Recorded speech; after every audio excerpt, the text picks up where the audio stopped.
สบายดีพ่อพี่น้องป้องปายสุขุสุคนเนาะพบกับซ่องบ่าวคำพาเที่ยวจาโน่เซนเก่าเซนเคยคลิปวิดีโอนี้บ่าวคำเราจะพาพ่อพี่น้องเนาะเลาะมาเบิ่งเส้นทางสีไข่สีเกิดสีไข่ในปัจจุบันมาเบิ่งน้ำกันว่าสภาพเส้นทางที่เพิ่นเฮ็ดมานี่แล้วเรียบร้อยแล้วบ่เนาะไปเบิ่งน้ำกันคลิปผ่านมานี่เพิ่นกำลังติดตั้งดอกไฟนะพี่น้องประมาณเดือนแล้วนี่บ่คำเอาลงนะมาเบิ่งว่าปัจจุบันนี้เป็นจังใดเนาะห้านเป็นจังใดไปเบิ่งน้ำกันตอนนี้บ่คำก็อยู่เขตสี่แยกสีเกิดนะพี่น้องสี่แยกทางด่วนเวียงจันทน์วังเวียงรถบรรทุกกระหลายเนาะเนื่องจากเป็นเส้นทางเชื่อมต่อระหว่าง13 ใต้และ13 เหนือนะพี่น้องเนาะเส้นทางสีไข่สีเกิดเนี่ยเส้นทางหลักว่าสั้นๆเนาะในการเดินทางออกจากตัวเมือง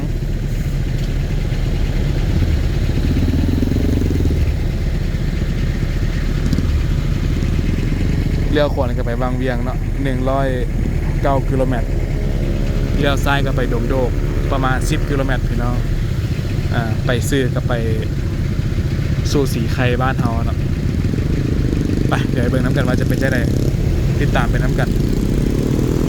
เพิ่นเขียนอยู่นี่ว่าสี่แยกไฟแดงบ้านไซมงคุณว่าซั่นเด้อแต่คนจะฮู้กันในนามว่าไฟแดงสีเกิดนะพี่น้องรถตุกๆรถ3 ล้อครบอยู่เนี่ย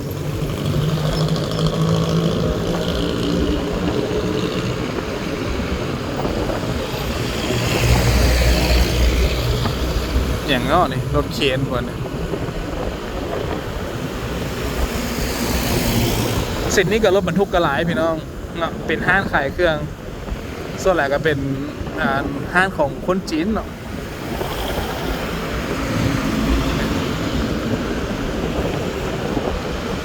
ไฟเยืองทางท่อระบายน้ำกันเรียบร้อยแล้วเนาะถือว่าเป็นเส้นทางในตำนานเลยพี่น้อง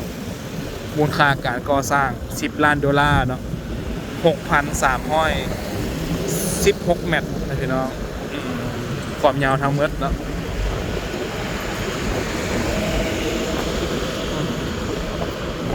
หลายคนถามหาหลายคนคอมเมนต์นะว่าโอ้อยากเห็นทางสีไข่สีเกิดอีกเด้เนาะพามาเบิ่งซะ กระเทินได้มาเลยพี่น้องถ่ายมาฝากกันเลยเนาะ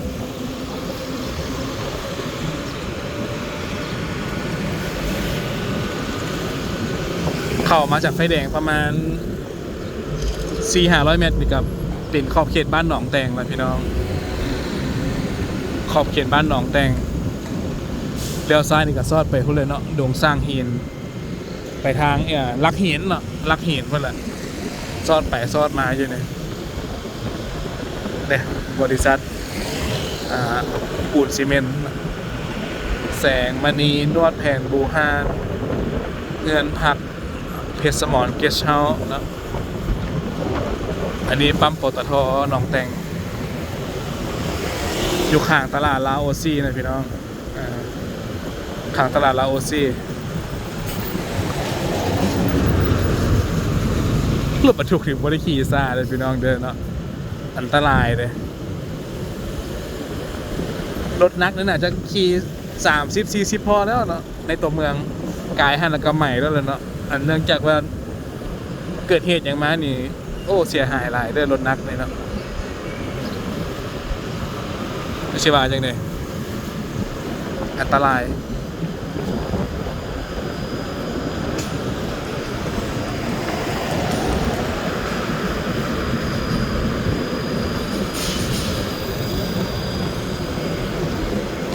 ฮาโนว่าอะไร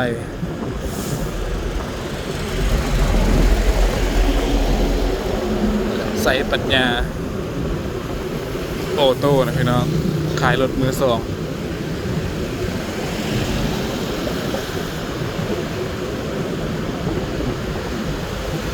ไม่ฮอดแหล่งกูเซอร์มือสองคนนึงทีนี้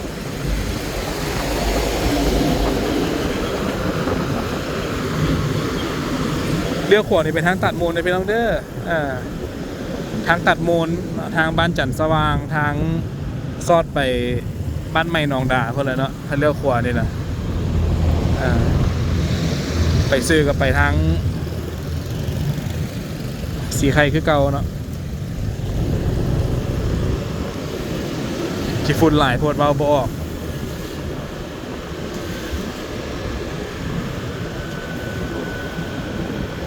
อาคารบ้านเฮือนแน่นพี่น้องเอาใครก่อนระยะ5 เดือนก่อนเนาะตอนทางยังบ่แล้วคักเนี่ยโอ้พี่เลือกขี้ฝุ่นขี้ฝอยพี่น้องเลยไปยากมายากเนาะเอาประตูวัดเข้าทางในเลย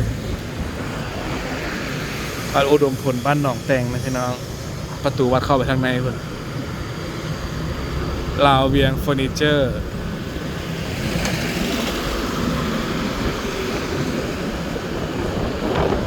ถาวรบริการโอโต้ดอกคายทองห้างซ่อมแปลงรถใหญ่หัวเฟิ่ง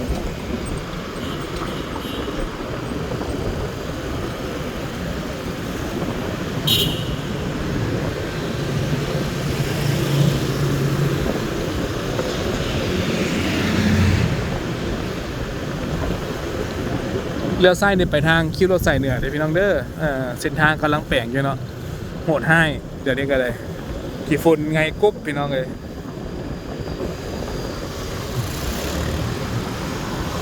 ฝุ่นไงกุ๊บอยู่พุ่นเลยเนาะเดี๋ยววันไหนบอกคำพามาสำรวจคลิปนี้เบิ่งเส้นทางสีไข่สีเกิดนี่ก่อนจังว่ากันทับซื้อเล็กเศษราคาสูงขอบเขตบ้านหนองแดงพี่น้องเลย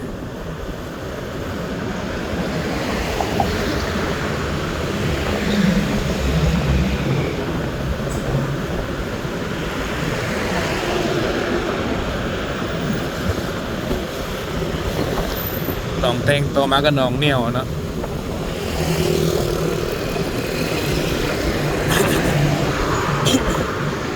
โยนกำลังสีลงแอร์บัส320นะพี่น้องน่าจะมาจากปากเซ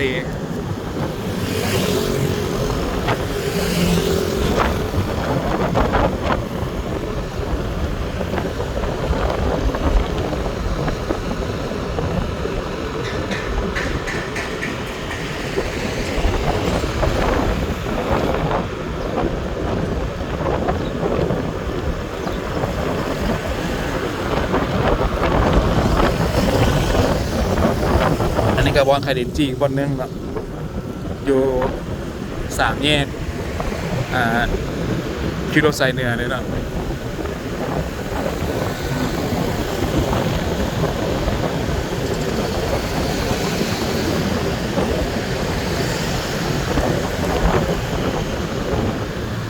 ตลาดหนองเหนียวมั่งเลยพี่น้องตัวเก่าเนาะตัวใหม่ยังเปิดขายปกติอยู่เด้อตลาดหนองเหนียวจะกินแกงหน่อไม้จะกินไข่มดจะกินกบกินเขียดเนี่ยมีขายเนาะมีขาย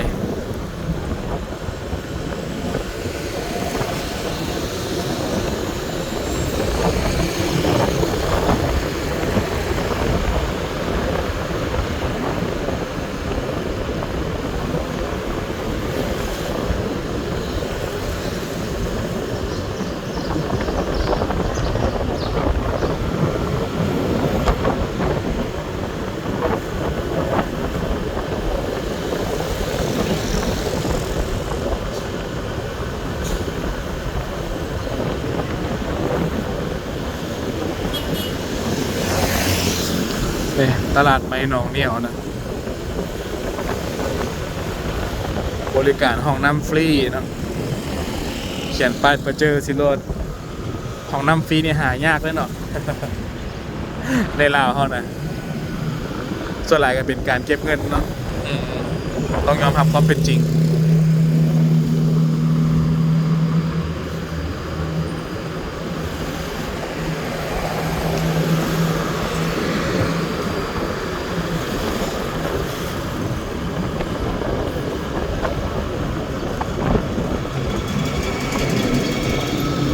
เป็นเส้นทางในตำนานนะพี่น้องที่หลายคน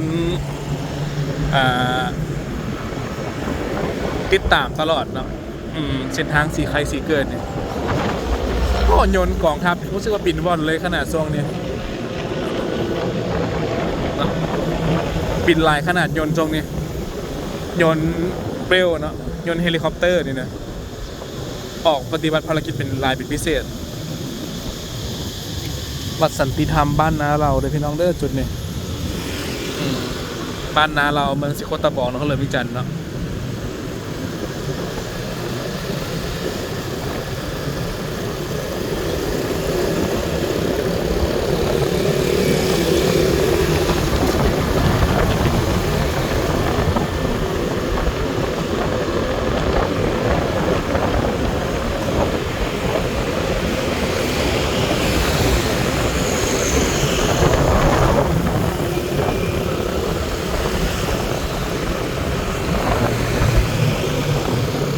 ย่ออย่างนอกกว่านี้ข้างหน้านี่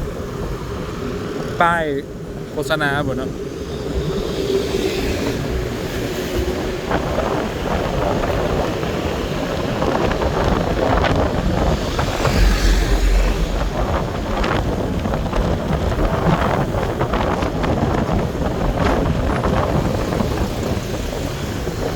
ติดตั้งป้ายบอกทางพี่น้องเลย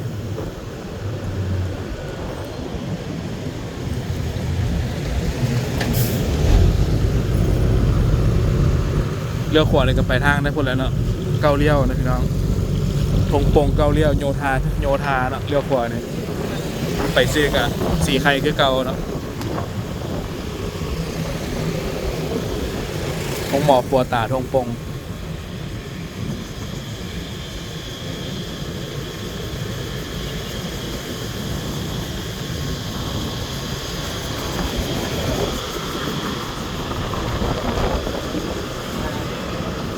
ร้านขายรถมือสองครบพี่น้องอยู่นี่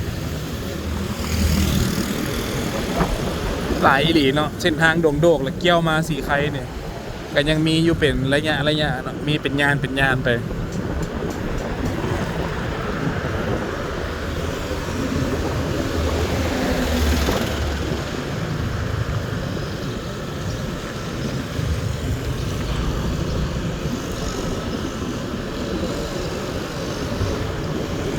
ป่าศักดิ์สิทธิ์ทหารฝรั่ง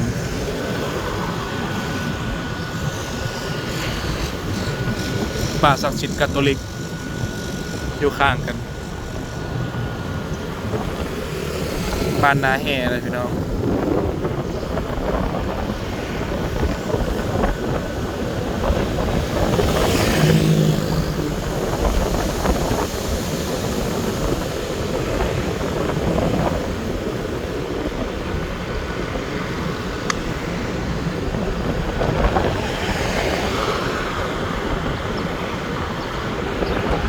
บริษัท BLP เจริญยนต์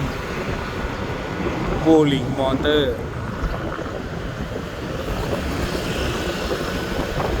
ร้านขายปลาเราจะเนี่ยถ้าอยากได้ปลาแบบปล่อยยีนองนี่เจ้านี่มีครบพี่น้องเลยปลานิ้นปลาดุกเนาะปลาเข่งปลาคอครบอยู่เนี่ยร้านขายลูกปลาว่าซะ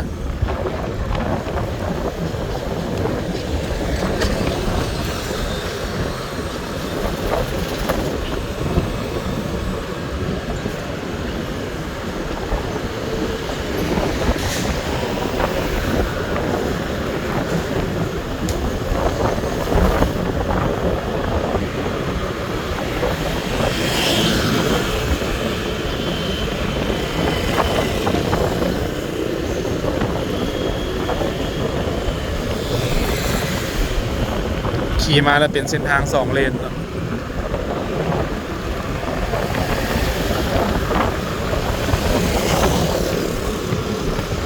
น้อยลง สุวรรณีโฮมเซ็นเตอร์กับซ้ายมืออยู่แล้ว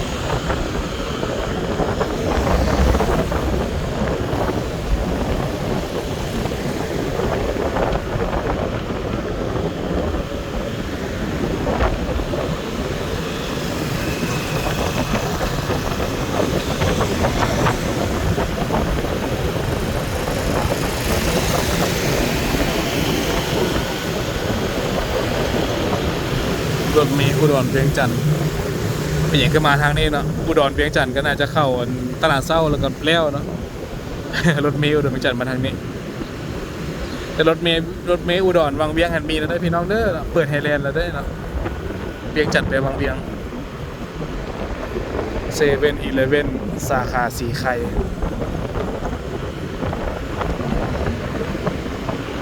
เงินผักวังสับ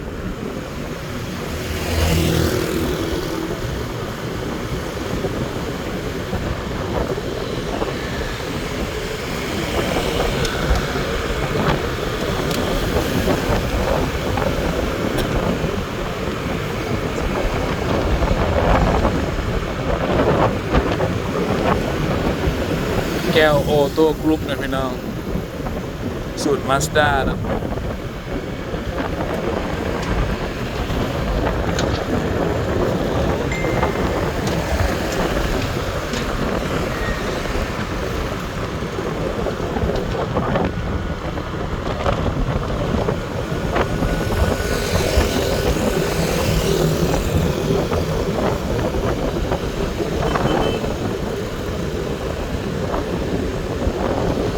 รถเมล์ท่าลาดมาฮอดนี่10 โมงยังนะพี่น้องรถเมล์ท่าลาดอันนี้วัดป่าวัดแก้วป่าเนาะไสยารามบ้านสีไข่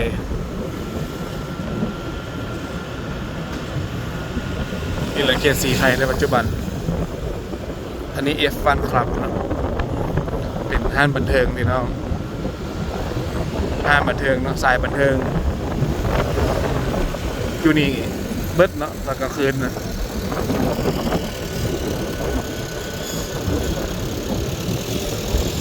อย่างนอกสอนไม่ลูกเนี่ยเรียกว่าข้ามเป็นตะย่านแท้แล้ว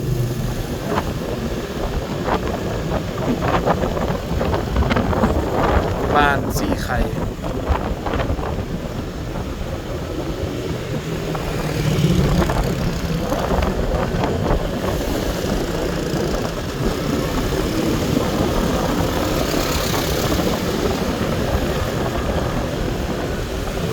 ตลาดสีไข่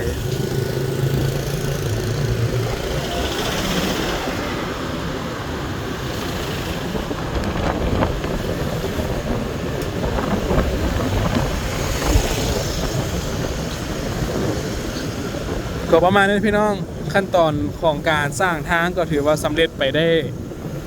เกือบ100%แล้วเนาะยังเหลือแต่การติดป้ายบอกทางแล้วก็อนามัยพื้นฐานทั่วไปนี่แหละก็ตามที่ได้เห็นน้ำกันมีคิวรถไปเพียราดไปไซยะไปทางนี้นะปักลายธนาคารสินะไฟแดงกำลังติดตั้งนะเอาตัวไม้ใส่ถ้าเบิ่งน้ำกันว่าจะเป็นจังไดเอาคำกับพามาอัปเดตสถานการณ์ประมาณนี้เลยพี่น้องเด้อเนาะอันนี้ก็เป็นช่วงสิเข้ากลางเดือนพฤษภาแล้วเนาะก็พามาเบิ่งสภาพเบิ่งบรรยากาศบ้านเมืองเฮาเป็นจังไดถ้ามักก็อย่าลืมกดไลค์กดติดตามกด Subscribe ด้วยพี่น้องเด้อและเป็นกำลังใจให้ว่าคำได้สร้างสรรค์คลิปใหม่ๆเนาะหรือว่าสามารถกดปุ่มซุปเปอร์แต้งเนาะเพื่อเป็นการโดเนทค่าเดินทางให้แกว่าคำอยู่กล้องวิดีโอนี่แหละขอให้พี่น้องทุกคนโชคดีเด้อเนาะขอบใจที่เสียสละเวลามีค่ามารับชมบ๊ายบายพบกันใหม่ในคลิปหน้าเนาะโชคดี